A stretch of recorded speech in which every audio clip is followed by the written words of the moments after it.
Before we continue with the video, if you like what I'm doing here on this channel, please consider subscribing. It helps the channel a lot. Anyway, let's get back to the video. Welcome back to my Create an RPG series. In this episode, we will be creating the user interface for our status effects so that we can easily have it updated with whatever status effects we're currently being afflicted by. So let's get into it. We'll go to our widgets folder. We will create a user interface widget blueprint. We'll call it w_status_effects. Now this will be the widget for a singular status effect. We will also create a second widget blueprint, which we'll call w_status_effects in plural. And this will be whatever sort of container that we have for our status effects. Now, going into our status effects, meaning the container, we can go and change it from fill screen to desired on screen and remove the canvas panel. And we're going to have a very simple one here, since this is just a placeholder. Essentially, if you wanted to make it fancy and stuff like that, of course, you would spend more time like changing this up and making it pretty. But we're going to have a horizontal box for this. We're just going to be adding it like so. We will be renaming it to something that makes more sense. So we'll call it the status effect box or something like that. We'll check it to be a variable so that we can make use of it inside of our code. And let's go to our graph. Inside of our graph, we'll get rid of the tick and we'll get rid of the pre-construct. And in the construct, we want to listen in on our status effect, which we have already created some event dispatchers for. We have created event dispatchers that will tell us when a status effect is being added, and we have told it to notify us when it's being removed. So we'll just get owning pawn, get owning player pawn. From this, we'll get the component by class. We will find our BPC status effect component. And also we need to make sure that it's valid. There we go. If it is valid, we're going to be binding some events. So we're going to be binding the event for status effect was added. And we're going to be binding the effect event of status effect removed. We'll hook these up. So now these two different events happening will be, actually let's do it like this. So it's a little bit tidier.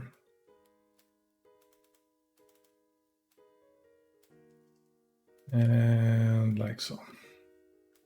Okay, so now we need to do something on our actual status effect being added and status effect being removed essentially. So for added, we'll drag out and we'll add an event for it. We'll call this status effect added. So we will be getting a status effect here, and we now want to create this widget essentially. So we'll drag out from this. Actually, we can do this. We'll drag out here and say create widget. And the widget that we want to create is going to be of the type w_status_effect, like so. And we want to have the status effect being sent in here in some way, but we currently can't do that. So we'll go back to our other status effects, the singular one. Just go in here, create a variable, and we will say that it should be status effect info or something to that nature. We'll make sure to have it as the type of BP status effect and an object reference. So, and we'll make sure to make it instance editable and expose on spawn as well.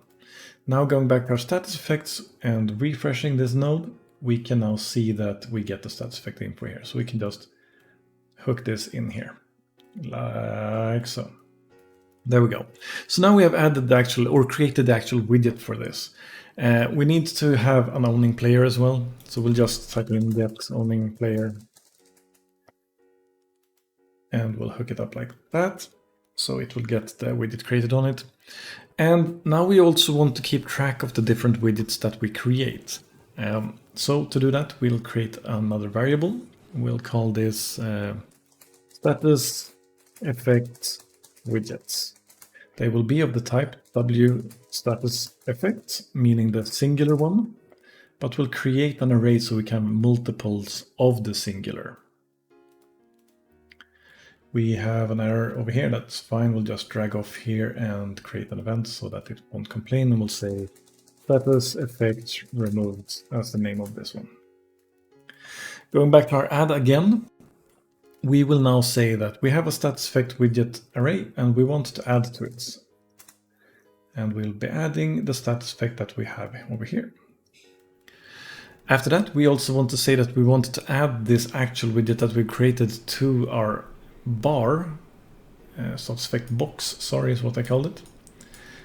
So we'll type in here, add, and we have a add child to horizontal box we can choose. Like so. We can then rearrange the nodes a little bit.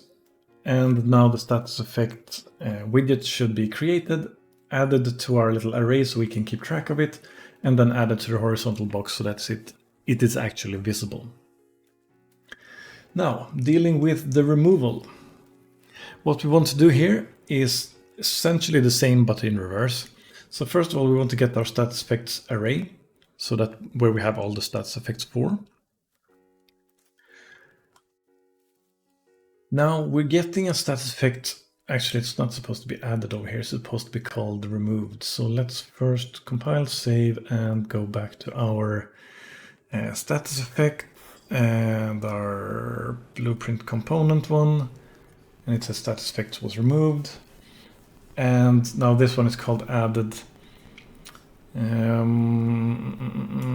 That's probably because we copied the signature, I believe. We want to call this removed so that it is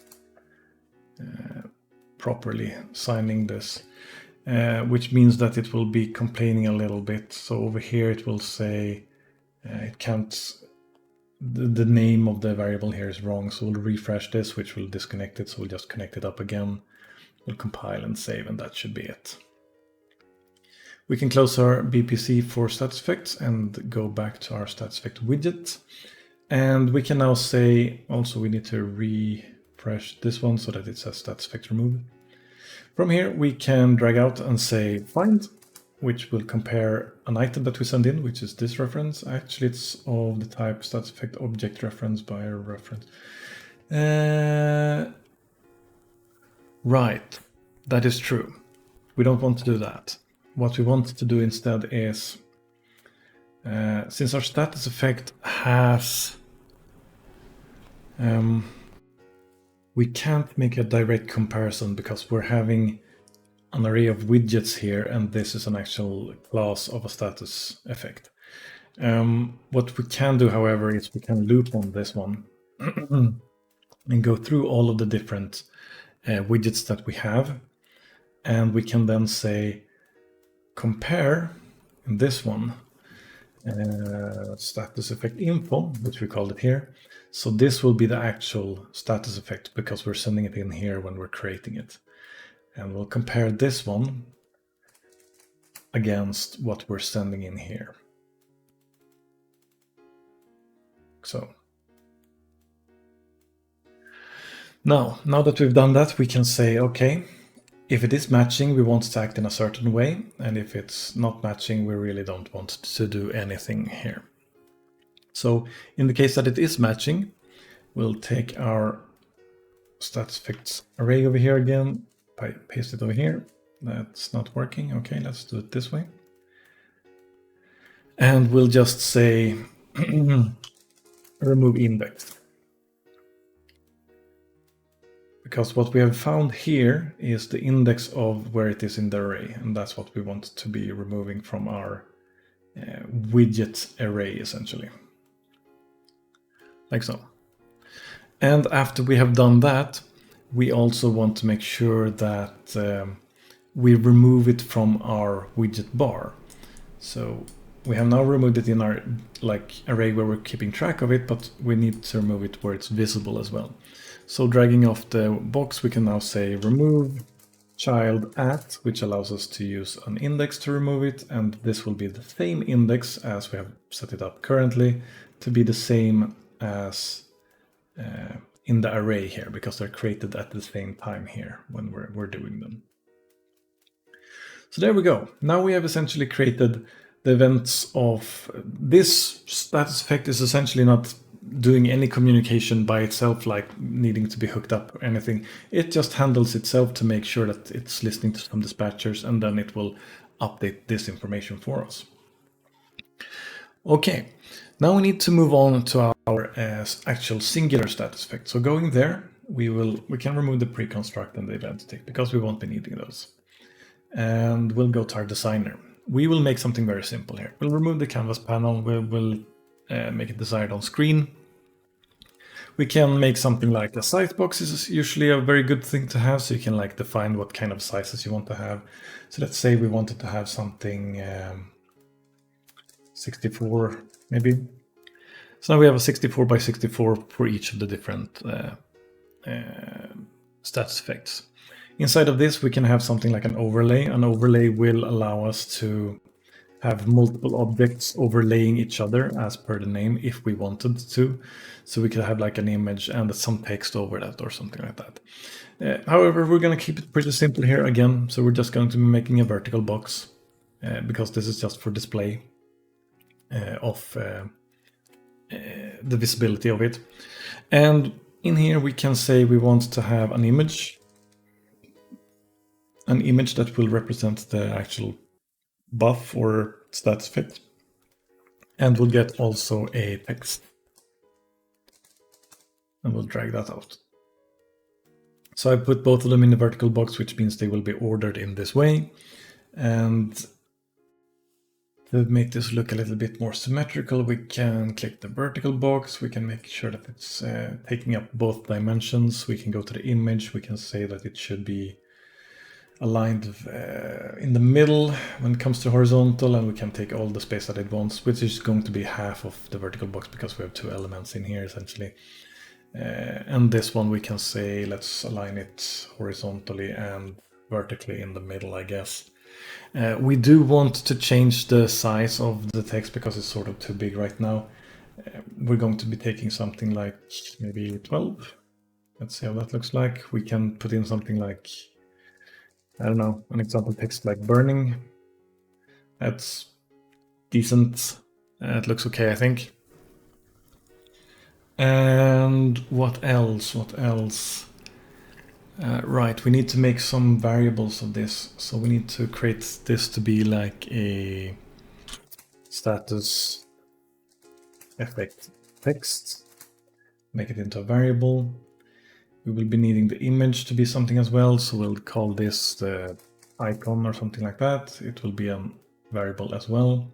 Going into the graph now, we can actually do the logic that we need to do. And what we know here is that we're going to be having our status effect available at spawn because it's being sent in. And from this we can get our... did we actually call it status effect info? Yes, we did. So it has a struct inside of it called status effect info as well. So maybe this is a bit confusing. We maybe should have named this status effect just... it's fine for now. So yeah, so now we have that. And what we want to do is we want to have the icon, we want to have it populated with some image. So we can set brush from texture. This allows us to set a texture for the image here, for the icon.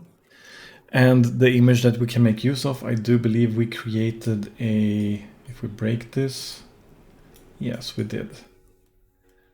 So we have a icon here, so we can set it on a status effect, and that will now drive this image as well.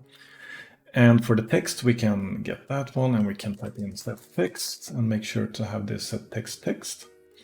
And this one we want to set to the text of our description, which we have over here.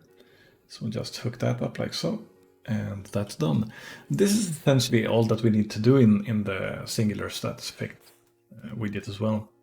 Now, if we go back and open our HUD widget, we can now go to our user created and get a status effects and place it somewhere where we want, maybe under our health bar or something like that.